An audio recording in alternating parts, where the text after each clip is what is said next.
Hello student, তোমরা কেমন আছো? আশা করি তোমরা সবাই ভালো আছো। প্রথম একাডেমি কোচিং পরিবারে তোমাদেরকে সকলকেই স্বাগত। যে সমস্ত স্টুডেন্টরা first semester under CCF student রয়েছে, তোমরা অনেকেই আমাকে কমেন্ট করে জানতে চেয়েছিলে যে স্যার, আমরা বিদ্যাসাগর ইউনিভার্সিটির আন্ডারে অল অ্যাফিলিয়েটেড কলেজগুলির মধ্যে ফার্স্ট সেমিস্টার আন্ডার সিসিএফ এর মধ্যে পড়ছি, আমাদের এক্সাম মেবি কবে হতে পারে। দেখো, এখনো পর্যন্ত অফিসিয়ালি নোটিশ দিয়ে কিন্তু জানানো হয়নি। তবে তোমাদেরকে বলে রাখি, ফার্স্ট সেমিস্টার আন্ডার সিসিএফ স্টুডেন্টদের কবে এক্সাম হতে পারে এক্সপেক্ট ডেট আমি অবশ্যই বলবো। চ্যানেলের সাথে থাকো, চ্যানেলটি সাবস্ক্রাইব করে রাখো আর বন্ধুদের মাঝে বেশি বেশি করে শেয়ার করে দিও। বিদ্যাসাগর ইউনিভার্সিটির তরফ থেকে এখনো পর্যন্ত কোনো ফর্ম ফিল আপের নোটিশ কিন্তু ফার্স্ট সেমিস্টার আন্ডার সিসিএফ স্টুডেন্টদের জন্য দেওয়া হয়নি। যে নোটিশগুলি রয়েছে সেই নোটিশগুলি কিন্তু ফার্স্ট সেমিস্টার ওল্ড এক্সাম 2023, অর্থাৎ যে সমস্ত স্টুডেন্টরা ফার্স্ট সেমিস্টারে সাপ্লি পেয়েছিল তাদের বর্তমানে ফর্ম ফিল আপ চলছে। তোমাদের জন্য অর্থাৎ ফার্স্ট সেমিস্টার আন্ডার সিসিএফ স্টুডেন্টদের জন্য কোনো নোটিশ কিন্তু দেওয়া হয়নি। তোমরা কিন্তু বিষয়টা বোঝার চেষ্টা করো। যেহেতু এখনো পর্যন্ত ফর্ম ফিল আপের নোটিশ আসেনি, তাহলে তোমরা বুঝতে পারছো মেবি তোমাদের এক্সাম পিছিয়ে যেতে চলেছে। কারণ তোমাদেরকে বলে রাখি, 19 এপ্রিল থেকে ওয়েস্ট বেঙ্গলের লোকসভা নির্বাচন 7 দফায় চলবে। তাহলে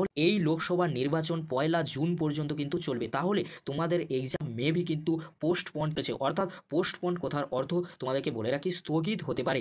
বর্ধমান ইউনিভার্সিটির মতন একটি ইউনিভার্সিটি অলরেডি কিন্তু ফার্স্ট সেমিস্টার আন্ডার সিসিএফ স্টুডেন্টদের এক্সাম পোস্টপন্ড করে দিয়েছে, অর্থাৎ স্থগিত করে দিয়েছে, ক্যান্সেল কিন্তু করেনি, পরবর্তীতে নিয়ে নিতে পারে। এখন ফার্স্ট সেমিস্টার আন্ডার সিসিএফ স্টুডেন্টদের এক্সাম নেওয়া কখনোই পসিবল নয়। কারণ তোমাদেরকে বলে রাখি, যেহেতু ফার্স্ট সেমিস্টার আন্ডার সিবিসিএস স্টুডেন্টদের অর্থাৎ সাপ্লি পাওয়া স্টুডেন্টদের এপ্রিল মাসের ফার্স্ট উইক নাগাদ এক্সাম শুরু হয়ে যাচ্ছে, আর এপ্রিল মাসের সেকেন্ড উইক নাগাদ এক্সাম শেষ হয়ে যাবে। 19 এপ্রিলের আগে এক্সাম কিন্তু শেষ হবে, কারণ ফার্স্ট সেমিস্টারে প্র্যাকটিক্যাল এক্সাম রয়েছে, সেই এক্সামগুলিও নিতে হবে। তাহলে তোমরা বুঝতে পারছো 19 এপ্রিলের আগে ফার্স্ট সেমিস্টার আন্ডার সিসিএফ স্টুডেন্টদের এক্সাম নেওয়া কখনোই সম্ভব নয়। অর্থাৎ তোমাদের এক্সাম মেবি কিন্তু পোস্টপন্ড হতে চলেছে। পরবর্তীতে বিদ্যাসাগর ইউনিভার্সিটির তরফ থেকে যাবতীয় আপডেটগুলি সবার আগে পাওয়ার জন্য প্রথম একাডেমি কোচিং চ্যানেলটি সাবস্ক্রাইব করে রাখো। আজকের এতটুকু, পরবর্তীতে তোমাদের জন্য খুব তাড়াতাড়ি পরবর্তী আপডেট নিয়ে ফিরছি। ভিডিওটি দেখার জন্য তোমাদেরকে অসংখ্য ধন্যবাদ।